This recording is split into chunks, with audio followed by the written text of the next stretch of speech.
December 22nd, 1984.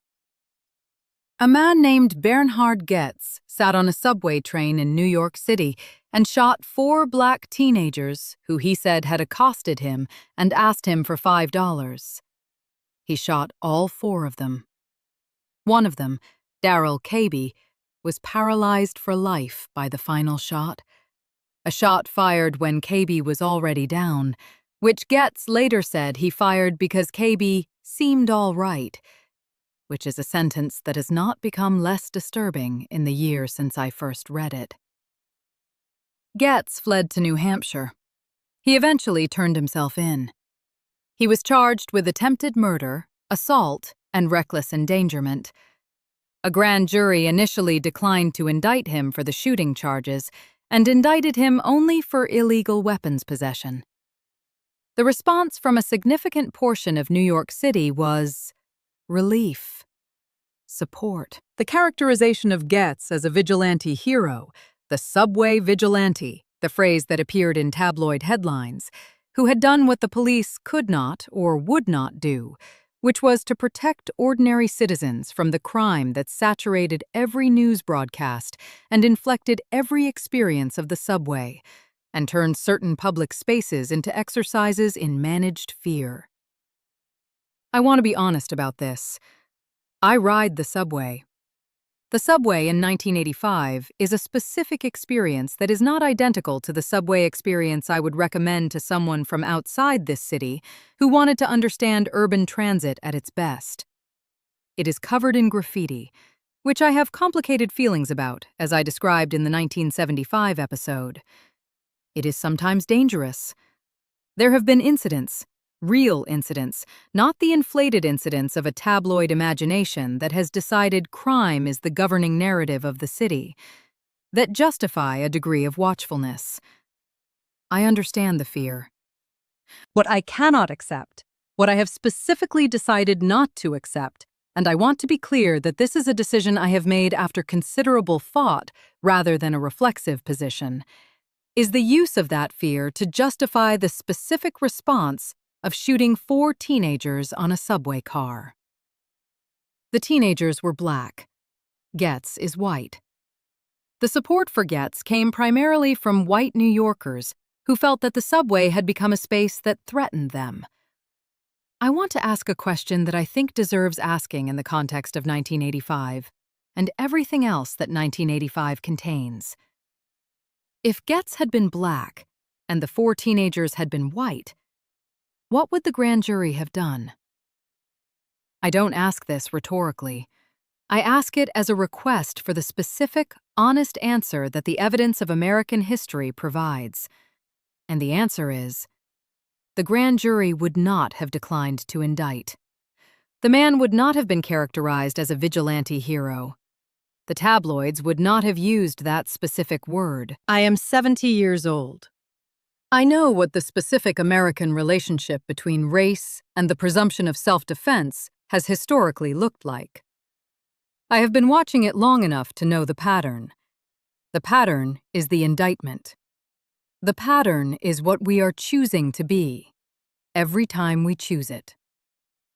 Let me come back to this morning. I need to come back to this morning. Not because the morning resolves any of the things I've just said. It doesn't. It cannot. The morning of a healthy 2-month-old baby does not constitute an answer to AIDS or crack cocaine or the Bernhard Goetz grand jury or the Bronx burning or any of the other things this decade has produced and is producing. None of those things becomes smaller because a small person exists. And yet, I held him at 8 in the morning. Clara put him in my arms, and he looked up at me with the unfocused, total attention gaze of a person who has not yet developed the mechanism by which we learn to look at things selectively. He looked at everything with everything he had. He looked at the ceiling of the room with complete absorption. He looked at Clara's face with complete absorption. He looked at my face. At this face that has been looking at New York and the world for 70 years, with complete absorption. He does not know yet that things are complicated. He does not know that the city is expensive and unjust in specific ways, and that some of its people are dying of a disease the government was slow to name, and that others are in neighborhoods where the services have been withdrawn in proportion to the political weight of the people who live there. He will learn. He will learn because that is what life in the world does. It delivers the complications, one at a time, or in clusters, or in the specific sudden way of a decade like this one, where everything seems to arrive simultaneously, and the human organism has to find a way to absorb it all, without losing the capacity to absorb more. He will learn it and carry it, and I have to believe, I am not being naive here. I am being the person who has watched too much history to be naive, but has also watched enough of it to know that the arc is real, even when it bends slowly. He will add his small weight to the side of the arc that bends toward better. Every generation does. Imperfectly, incompletely, with wrong turns and reversals that can last for years and can look from inside like permanent defeat. But the direction is real. The direction is the thing. I held him for 40 minutes. Clara sat across from me and watched with the expression of a woman who loves two people and is watching those two people meet for only the second time in the full awareness that the first was a beginning and the second is a continuation, and the continuation will go on beyond her ability to supervise it, which is what it means to love two people from the position of the person between them. Thomas came in from the other room. He looked at us. He said, "How does he look?" Clara said, "He looks like you." Thomas sat down. He looked at Daniel with the expression he has been wearing since the birth, the expression of someone who has been given a piece of evidence they expected to be convincing and discovered it was overwhelming. I said, "He has your patience." Thomas looked at me. He said, "He's 2 months old." I said, "It's already visible." Thomas is 74 years old. He has the patience of a man who has built things that take years to build, and who has learned, through the decades of that practice, that patience is not the absence of urgency, but the presence of a long enough perspective that urgency has room to breathe. Daniel will have that. I have held him twice now, and I am telling you, from 70 years of professional observation of human behavior, Daniel will have that. I want to tell you about something Thomas made. Thomas retired from active architectural practice 2 years ago, not because he had to, because the practice had expressed itself fully over 40 years, because the buildings that needed to be built by Thomas had been built, because there was something else he wanted to try with the remaining time, which is a kind of clarity about purpose that I want to find the right word. I find it instructive.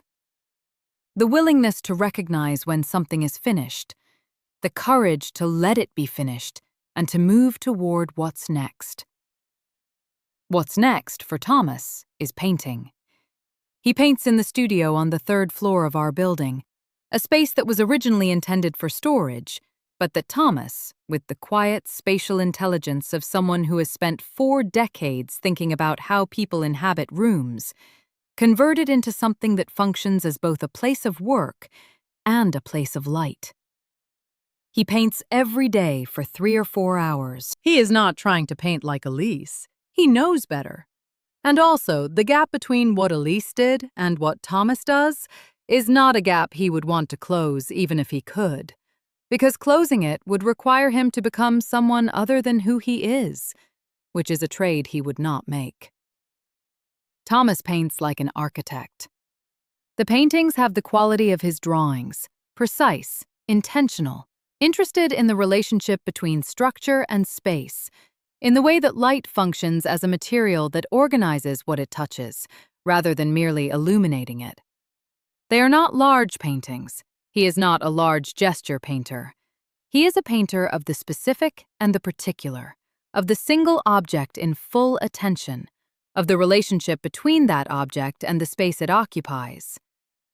Last spring, he painted the geranium, Mrs. Petrova's geranium, which we have had now for, I count from 1947, when it was on the fire escape outside my apartment on West 54th Street, which makes it 38 years. And it has been repotted 6 times in those 38 years. And it has traveled with us from the West 54th Street apartment to this one. And it sits on the windowsill in the bedroom where the morning light hits it and makes it impossible to look at without feeling something that I cannot name more precisely than this red. Thomas painted it. He worked on it for 3 weeks. I saw him working on it, the specific quality of Thomas working, which is absolute concentration expressed as something that looks like stillness, as though the concentration is happening entirely inside, and the exterior has been asked to wait. He worked on the geranium the way he would have worked on the design for a building, with the same attention to proportion, to the relationship between the object and its context, to the question of what the light is doing, and how to record that specific thing the light is doing, rather than what light does generically. When he finished, he showed it to me. I looked at it for a long time. I said, "That is the geranium." He said, "Yes." I said, "You've made it permanent." He said, "It already was permanent. I've made it visible." This is the difference between architecture and painting, as Thomas practices both. Architecture makes things that change how people move through space. Painting makes things that change how people see what was already there. Thomas has moved from one to the other in the specific way of someone who has decided that what's left to do is the second kind of work. The painting is on the wall in the living room. It is the most useful thing he has ever given me, including the 40 years of Tuesday mornings. I told him that.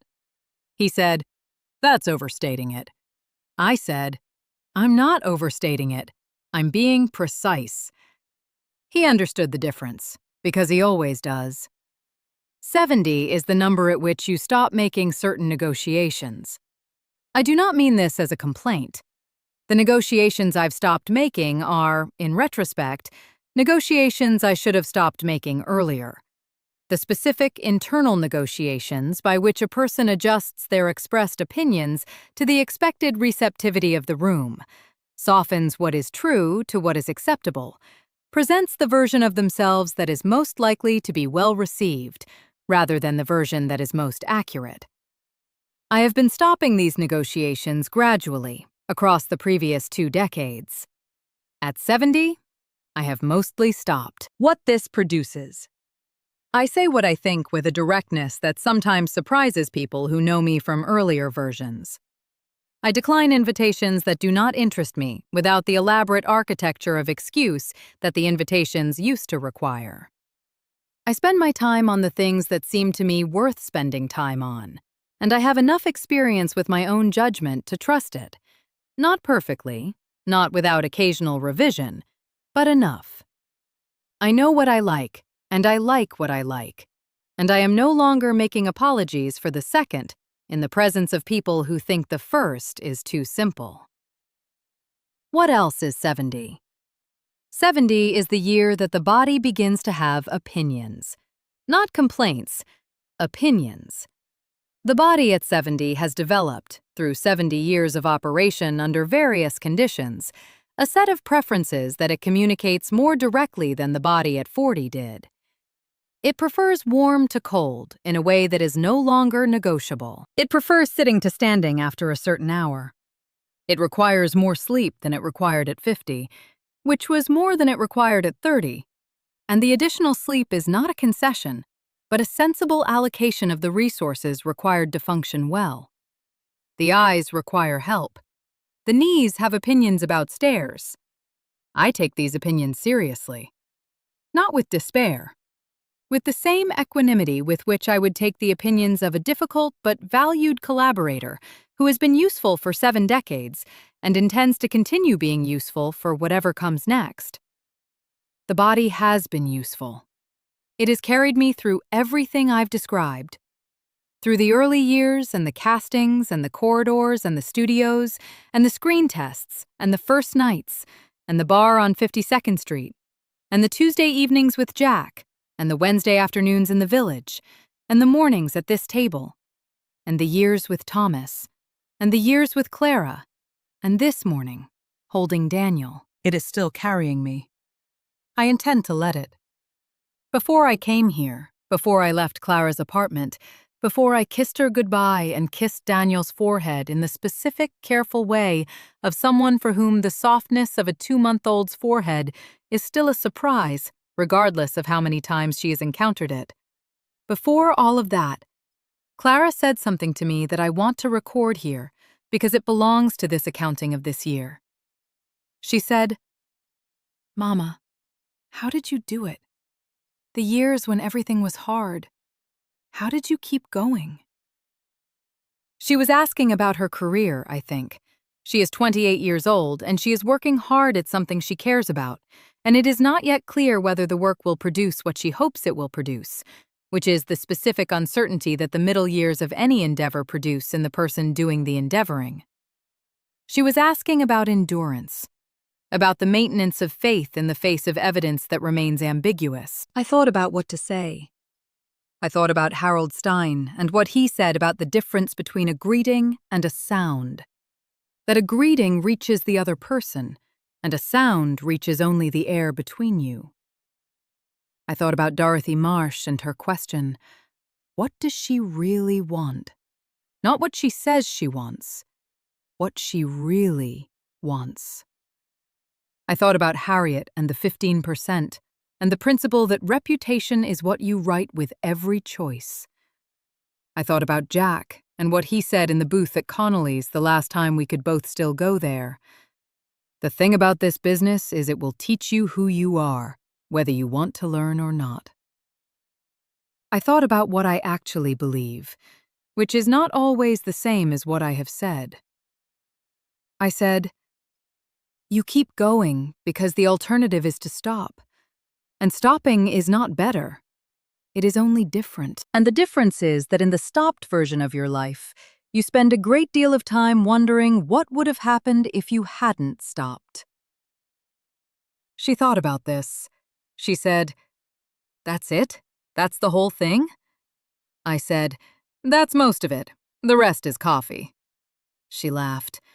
Daniel, who is in her arms, and who at 2 months old has no capacity for following the logic of the conversation, seemed to register the laugh as a physical event, a slight change in the body that was holding him, and responded with the expression of someone who has decided to accept what is happening without requiring a full explanation. He will get better at requiring explanations. I am counting on it. That is 1985, a decade that gave me Daniel, and gave us AIDS, and gave the city crack cocaine, and gave the culture MTV, and the Macintosh, and the Walkman, and Gordon Gekko on Wall Street saying that greed is good, which is a statement so precisely wrong that its wrongness is almost its own kind of achievement. A decade in which Rock Hudson died, and his dying made something visible that should have been visible 4 years earlier when the dying started, which tells you something about visibility and who gets it, and what it costs when it's withheld. A decade in which Thomas painted the geranium.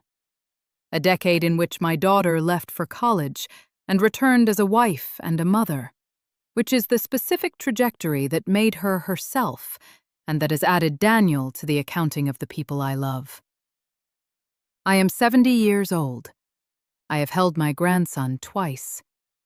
The world is still producing complications at the rate it has always produced them. The coffee is still right. She stands, reaches for her coat, pauses with one hand on the coat back, looking at you with the expression of someone who has one more thing. Come back in 10 years. In 10 years, the Berlin Wall will be rubble, and the Cold War will be a memory.